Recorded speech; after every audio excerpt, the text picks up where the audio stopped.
Now let's continue to test the critical reasoning ability of different models, specifically Claude 3, by giving it another example of a word problem.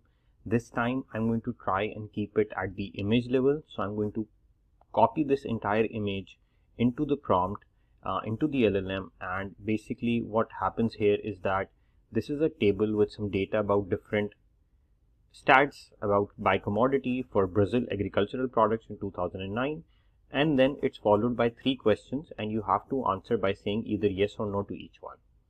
Now, without going into the specifics of what the exact questions are for now, let's just go to Claude and run it. So when I give this prompt, Claude comes back saying the image displays a table showing information about Brazilian agriculture. For each commodity, it shows the production, blah blah blah blah.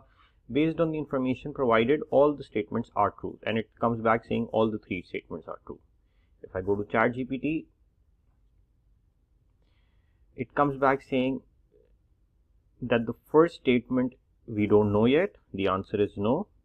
The second statement is a yes, and the third statement is a no. Now if I go to Perplexity, it gave a completely different answer, and when I tried it on Gemini, Gemini also said the first one is yes and the other 2 are no. Now let's dissect the problem and understand what the answer should be, and then compare it with the answer that we got from different models. So we are pretty confident that one of these models is wrong because they're giving different answers, all 4 of them. The first one says no individual country produces more than 1/4 of the world's sugar.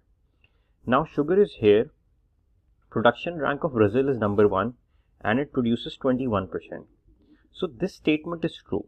If a country produces more than Brazil, then Brazil's rank could not be more 1, it would be 2 at least, right?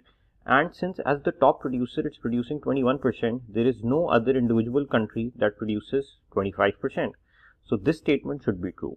GPT got it wrong, but Claude got it right.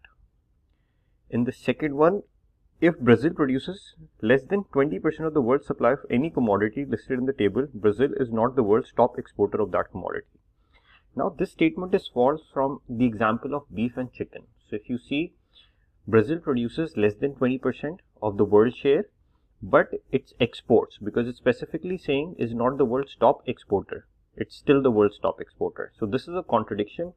Brazil is the top exporter for beef and chicken, but the overall production world share is less than 20%. So this statement should be a no. And the third one is of the commodities in the table for which Brazil ranks first in world export, Brazil produces more than 20% of the world supply. So it's saying anywhere that Brazil is number 1, the market share Brazil has should be less than 20%. And this is again false, again because of beef and chicken, because here it produces less than 20%, but it's still ranked number 1.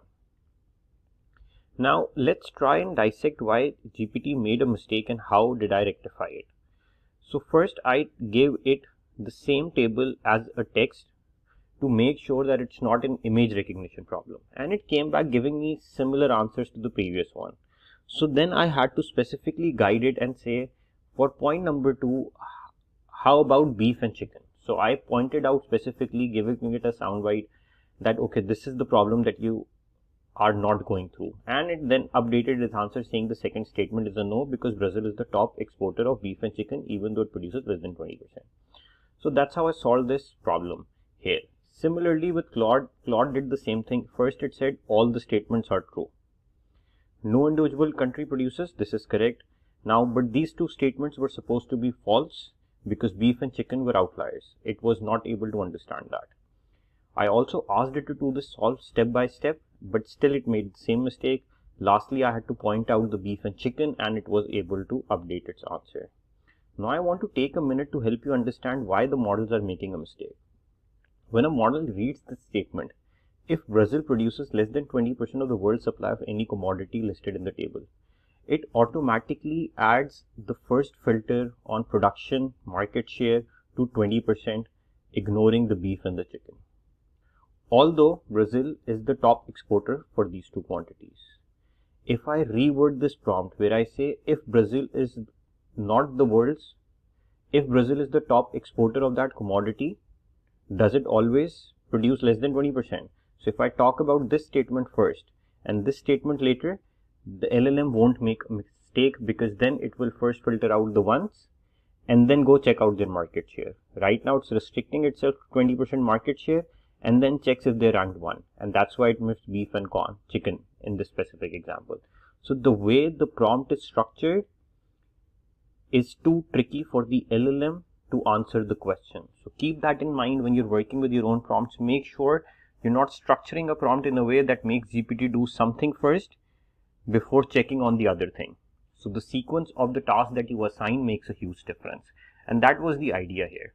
Now all the models made a mistake and all the models needed help.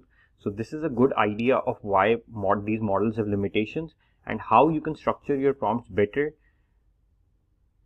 to make them give you the right answer. So that's it for this lecture of critical reasoning. From the next lecture, we'll start talking about some of the writing prompts, and that's where Claude will shine above all.